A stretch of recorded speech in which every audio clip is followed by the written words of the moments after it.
আসসালামু আলাইকুম। ক্লাস 4 বাংলা ভার্সনের বাচ্চারা, আজকে আমরা আমাদের ইসলাম শিক্ষা বইয়ের ৪র্থ অধ্যায় ধর্মীয় সমৃদ্ধি নিয়ে পড়ব। এই অধ্যায়টা তুলনামূলক অন্যান্য অধ্যায়ের চেয়ে কিছুটা ছোট এবং আসলে খুবই সহজ একটা অধ্যায়। ধর্মীয় সম্প্রীতি এমন একটা বিষয় যেটা তোমরা আসলে আগের ক্লাসেও পড়েছো, তার মানে তোমাদের মোটামুটি কিন্তু ধারণা আছে। তো ধর্মীয় সম্প্রীতি জিনিসটা কি? ধর্মীয় সম্প্রীতি হলো যে সমাজে তো শুধুমাত্র যে আমরা যারা মুসলমান তারাই যে আমরা বিলং করি এরকম কিন্তু না ব্যাপারটা।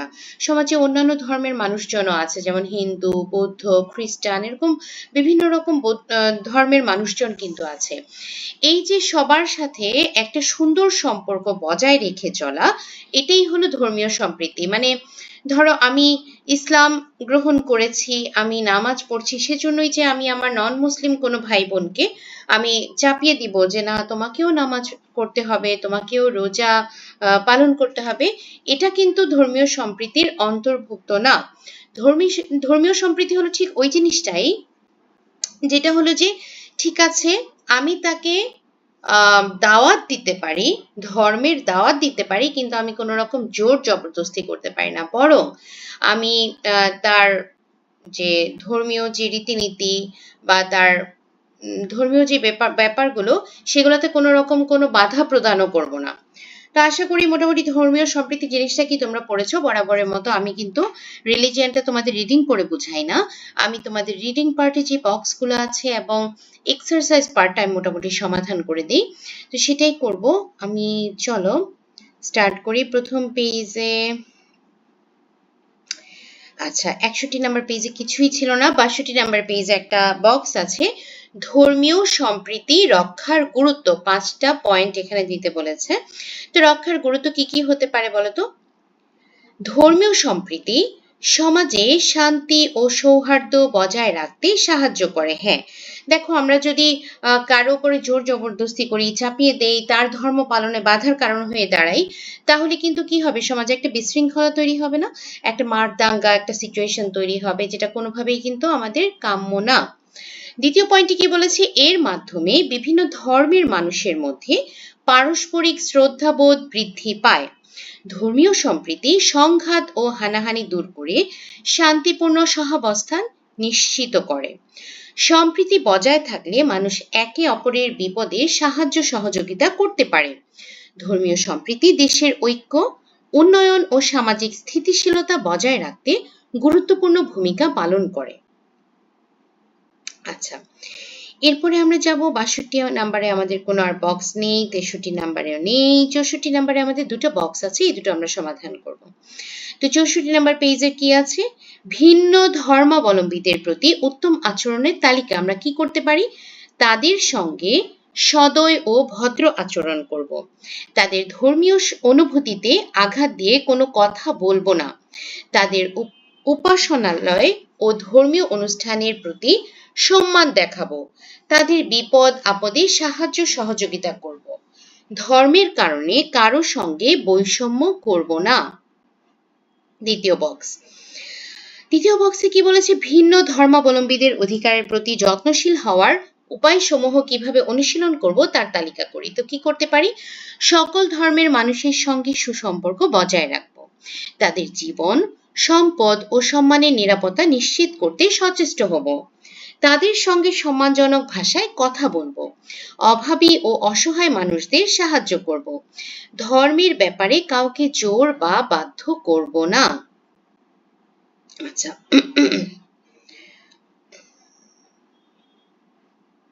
66 নাম্বার পেজে আমাদের একটা বক্স আছে, যে ভিন্ন ধর্মাবলম্বীদের সঙ্গে শান্তিপূর্ণ সহাবস্থানের উপায়সমূহ। তাহলে কি কি উপায়সমূহ হতে পারে বলো? হতে পারে যে সকল ধর্মের মানুষের সঙ্গে সৌহার্দ্যপূর্ণ ও বন্ধুত্বপূর্ণ সম্পর্ক গড়ে তুলব, তাদের ধর্মীয় বিশ্বাস, আচার অনুষ্ঠান ও উপাসনার প্রতি সম্মান প্রদর্শন করব, ধর্মের কারণে কারো সঙ্গে বৈষম্য করব না এবং ন্যায় বিচার করব, বিপদ আপদে তাদের সাহায্য সহযোগিতা করব এবং সুখ দুঃখে পাশে থাকব, পরস্পরের প্রতি সহনশীলতা, শ্রদ্ধাবোধ ও সহযোগিতার মনোভাব গড়ে তুলব।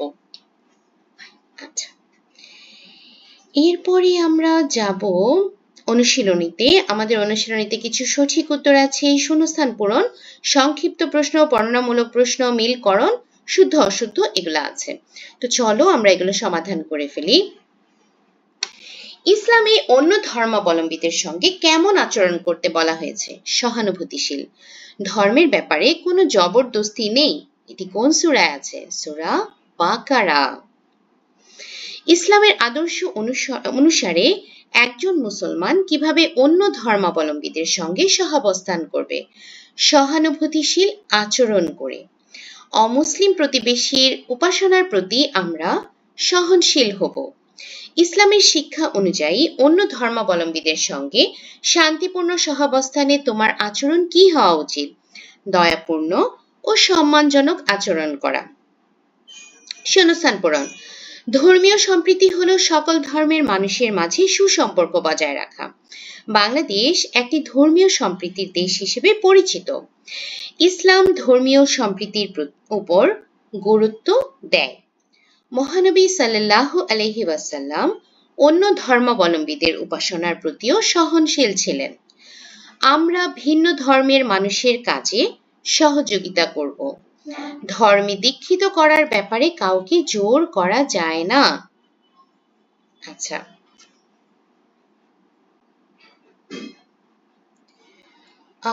এখন আমরা এটা করব। আচ্ছা, এখানেই করে দেখিয়ে দেই।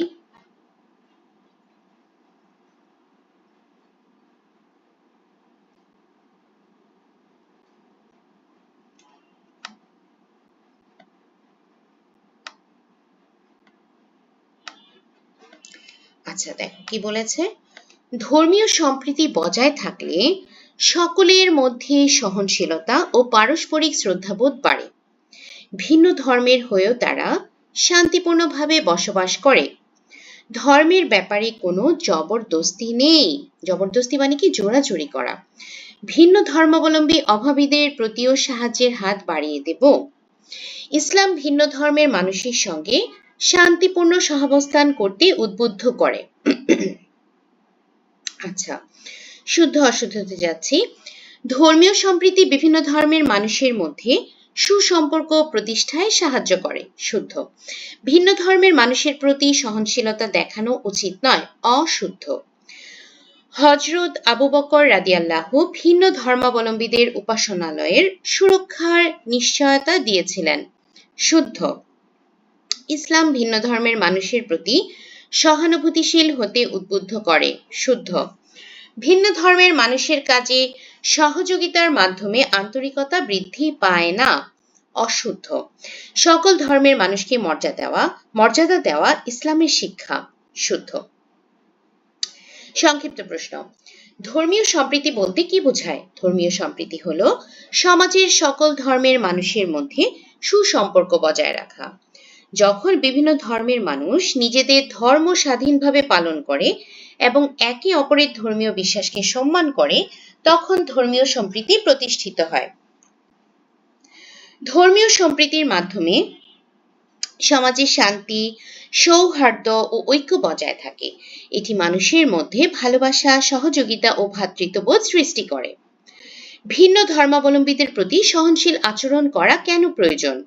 ভিন্ন ধর্মাবলম্বীদের প্রতি সহনশীল আচরণ করা অত্যন্ত প্রয়োজন, কারণ সহনশীল আচরণের মাধ্যমে মানুষের মধ্যে পারস্পরিক শ্রদ্ধাবোধ, সৌহার্দ্য ও সহযোগিতার মনোভাব গড়ে ওঠে।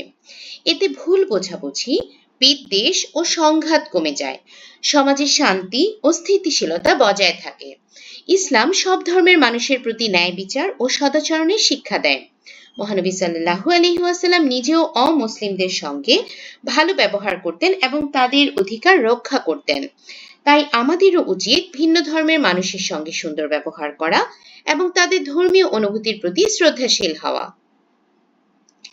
মহানবী সাল্লাল্লাহু আলাইহি ওয়াসাল্লাম মদিনা সনদ কেন প্রণয়ন করেন? মহানবী হযরত মুহাম্মদ সাল্লাল্লাহু আলাইহি ওয়াসাল্লাম মদিনায় বসবাসকারী মানুষ, মুসলিম, ইহুদি এবং অন্যান্য ধর্মের মানুষের মধ্যে শান্তি, সম্প্রীতি ও সহযোগিতা প্রতিষ্ঠার জন্য মদিনা সনদ প্রণয়ন করেন। সেই সময় মদিনায় বিভিন্ন গোত্র, ধর্মের মানুষ বসবাস করত, তাদের মধ্যে যেন কোনো বিরোধ সৃষ্টি না হয় এবং সবাই যেন নিরাপদে বসবাস করতে পারে, সে উদ্দেশ্যে এই সনদ তৈরি করা হয়। মদিনা সনদের মাধ্যমে সকলের অধিকার, দায়িত্ব ও নিরাপত্তা নিশ্চিত করা হয়েছিল। এর ফলে মদিনায় একটি আদর্শ শান্তিপূর্ণ সমাজ প্রতিষ্ঠিত হয়েছিল। হযরত উমর রাদিয়াল্লাহু কিভাবে ভিন্ন ধর্মাবলম্বীদের অধিকার সুনিশ্চিত করেন? হযরত উমর রাদিয়াল্লাহু ছিলেন ন্যায়পরায়ণ ও মানবতাবাদী শাসক। জেরুজালেম বিজয়ের পর তিনি অমুসলিমদের জীবন, সম্পদ, ধর্মীয় স্বাধীনতা এবং উপাসনালয়ের নিরাপত্তার নিশ্চয়তা প্রদান করেন। তিনি ঘোষণা দেন যে তাদের গির্জা ধ্বংস করা হবে না এবং কেউ তাদের ধর্ম পালনে বাধা দেবে না। তাদের উপর কোনো জবরদস্তি করা হবে না এবং তাদের সম্পদও কেড়ে নেওয়া হবে না। এভাবে তিনি ভিন্ন ধর্মাবলম্বীদের অধিকার সংরক্ষণ করে ইসলামের ন্যায় বিচার ও সহনশীলতার উজ্জ্বল দৃষ্টান্ত স্থাপন করেন। হযরত উমর রাদিয়াল্লাহু কেন গির্জার ভেতর নামাজ আদায় করতে রাজি হননি? জেরুজালেম বিজয়ের পর একবার হযরত উমর রাদিয়াল্লাহু একটি গির্জায় অবস্থান করছিলেন। নামাজের সময় হলে গির্জার পাদ্রী তাকে গির্জার ভেতর নামাজ আদায় করার অনুরোধ করেন, কিন্তু তিনি সেই অনুরোধ গ্রহণ করেননি, কারণ তিনি চিন্তা করেছিলেন যে ভবিষ্যতে মুসলমানরা হয়তো এই ঘটনাকে অজুহাত হিসেবে ব্যবহার করে গির্জাটিকে মসজিদে পরিণত করতে পারে। তাই তিনি গির্জার বাহিরে নামাজ আদায় করেন। এর মাধ্যমে তিনি ভিন্ন ধর্মাবলম্বীদের উপাসনালয়ের প্রতি গভীর সম্মান প্রদর্শন করেন এবং তাদের ধর্মীয় অধিকার রক্ষা করেন। এটি তাঁর ন্যায়পরায়ণতা, দূরদর্শিতা ও ধর্মীয় সহনশীলতার একটি অনন্য উদাহরণ। তোমরা কি চিন্তা করতে পারো সেই যুগে আমাদের নবী রাসূলদের কি পরিমাণ বুদ্ধিমত্তা ছিল এবং তারা কি সুন্দর করে সবকিছু বিবেচনা করে তোমার সিদ্ধান্ত নিতে পারতেন। তো আমাদেরও আসলে ওনাদেরকে অনুসরণ করা উচিত, ওনাদের জীবন অনুসরণ করা উচিত এবং ওনারা কিভাবে চলতেন, ওনারা যে কোনো কিছুতে কিভাবে ধীরস্থিরভাবে সিদ্ধান্ত নিতেন, এটা কিন্তু আমাদের অনুকরণ করা উচিত। আচ্ছা, বর্ণনামূলক প্রশ্ন। ভিন্ন ধর্মাবলম্বীদের সঙ্গে শান্তিপূর্ণ সহাবস্থান সম্পর্কে মহানবী সাল্লাল্লাহু আলাইহি ওয়াসাল্লামের আদর্শ বর্ণনা করো। এখানে প্রথম প্যারাটা, প্রথম লাইন ছাড়া বাকি পুরোটা আমি ছোট যে প্রশ্ন দিয়েছিলাম ওই যে তোমার মদিনা সনদে, সেটাই তুলে দিয়েছি, তাতে তোমাদের মনে রাখতে সহজ হবে। মহানবী হযরত মুহাম্মদ সাল্লাল্লাহু আলাইহি ওয়াসাল্লাম ভিন্ন ধর্মাবলম্বীদের সঙ্গে শান্তিপূর্ণ সহাবস্থানের সর্বোত্তম দৃষ্টান্ত স্থাপন করেছেন। তিনি মদিনায় বসবাসকারী মুসলিম, ইহুদি ও অন্যান্য ধর্মের মানুষের মধ্যে শান্তি, সম্প্রীতি ও সহযোগিতা প্রতিষ্ঠার জন্য মদিনা সনদ প্রণয়ন করেন।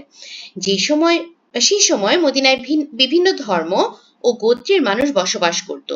তাদের মধ্যে যেন কোনো বিরোধ সৃষ্টি না হয় এবং সবাই যেন নিরাপদে বসবাস করতে পারে, সে উদ্দেশ্যে এই সনদ তৈরি করা হয়। মদিনা সনদের মাধ্যমে সকলের অধিকার, দায়িত্ব ও নিরাপত্তা নিশ্চিত করা হয়েছিল। এর ফলে মদিনায় একটি আদর্শ শান্তিপূর্ণ সমাজ প্রতিষ্ঠিত হয়েছিল। মহানবী সাল্লাল্লাহু আলাইহি ওয়াসাল্লাম কখনো কাউকে ধর্ম গ্রহণের জন্য জোর করেননি। তিনি অমুসলিমদের ধর্মীয় স্বাধীনতা প্রদান করেছিলেন এবং তাদের উপাসনালয়ের নিরাপত্তা নিশ্চিত করেছিলেন। নাজরানের খ্রিস্টান প্রতিনিধিরা তাঁর কাছে এলে তিনি তাদের নিজস্ব পদ্ধতিতে উপাসনা করার অনুমতি দেন।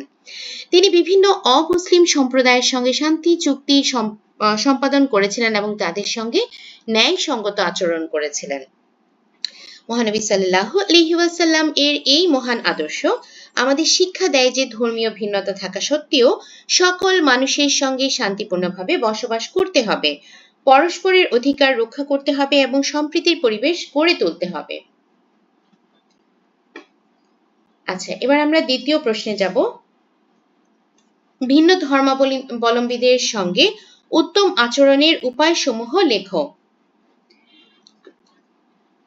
ইসলাম সব মানুষের সঙ্গে উত্তম, সুন্দর ও মানবিক আচরণ করার শিক্ষা দেয়।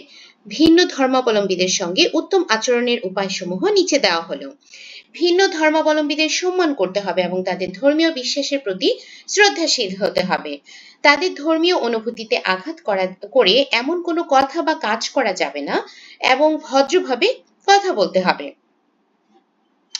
তাদের বিপদে আপদে, অসুস্থতা এবং প্রয়োজনের সময় সাহায্য করতে হবে। তাদের সঙ্গে লেনদেনের ক্ষেত্রে সততা ও ন্যায়পরায়ণতা বজায় রাখতে হবে। ধর্মের কারণে তাদের প্রতি কোনো ধরনের বৈষম্য করা যাবে না এবং তাদের জীবন, সম্পদ ও সম্মানের প্রতি শ্রদ্ধাশীল হতে হবে। তাদের উপাসনালয় ও ধর্মীয় অনুষ্ঠানকে সম্মান করতে হবে এবং সামাজিক ও মানবিক কাজে সহযোগিতা করতে হবে। ভিন্ন ধর্মাবলম্বীদের সঙ্গে উত্তম আচরণ করলে সমাজে শান্তি, সম্প্রীতি, সৌহার্দ্য ও ভ্রাতৃত্ববোধ প্রতিষ্ঠিত হয়। ভিন্ন ধর্মাবলম্বীদের সাথে শান্তিপূর্ণ সহাবস্থানের উপায়সমূহের একটি তালিকা তৈরি করো। ভিন্ন ধর্মাবলম্বীদের সঙ্গে শান্তিপূর্ণ সহাবস্থান প্রতিষ্ঠার জন্য আমাদের কিছু গুরুত্বপূর্ণ পদক্ষেপ গ্রহণ করতে হবে। সকল ধর্মের মানুষের সঙ্গে সৌহার্দ্যপূর্ণ সম্পর্ক গড়ে তুলতে হবে। তাদের ধর্মীয় বিশ্বাস, আচার অনুষ্ঠান ও উপাসনার প্রতি সম্মান প্রদর্শন করতে হবে। ধর্মের কারণে কাউকে অবহেলা বা বৈষম্য করা যাবে না। পরস্পরের অধিকার রক্ষা করতে হবে এবং ন্যায় বিচার করতে হবে। সুখে দুঃখে একে অপরের পাশে দাঁড়াতে হবে। সামাজিক, মানবিক ও কল্যাণমূলক কাজে সহযোগিতা করতে হবে। ভিন্ন মত বা বিশ্বাসের কারণে বিদ্বেষ সৃষ্টি করা যাবে না। সম্মানজনক ভাষায় কথা বলতে হবে এবং কটূক্তি পরিহার করতে হবে। পারস্পরিক সহনশীলতা ও শ্রদ্ধাবোধ গড়ে তুলতে হবে। দেশের শান্তি ও উন্নয়নের জন্য সবাইকে একসঙ্গে কাজ করতে হবে।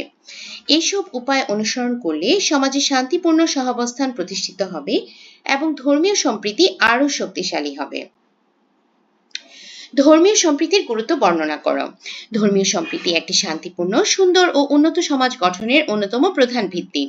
বিভিন্ন ধর্মের মানুষের মধ্যে পারস্পরিক শ্রদ্ধাবোধ, সহনশীলতা ও সহযোগিতার মনোভাব গড়ে তুলতে ধর্মীয় সম্প্রীতির ভূমিকা অত্যন্ত গুরুত্বপূর্ণ। ধর্মীয় সম্প্রীতি থাকলে মানুষ একে অপরের সঙ্গে মিলেমিশে বসবাস করতে পারে এবং সমাজে শান্তি বজায় থাকে। ধর্মীয় সম্প্রীতি মানুষের মধ্যে ভালোবাসা, বন্ধুত্ব ও সৌহার্দ্য বৃদ্ধি করে। এটি সংঘাত, বিদ্বেষ ও হানাহানি দূর করতে সাহায্য করে। বিভিন্ন ধর্মের মানুষ যখন একে অপরের অধিকারকে সম্মান করে তখন সমাজে ঐক্য প্রতিষ্ঠিত হয় এবং উন্নয়নের পথ সুগম হয়। ইসলাম ধর্মীয় সম্প্রীতির উপর বিশেষ গুরুত্ব দিয়েছে।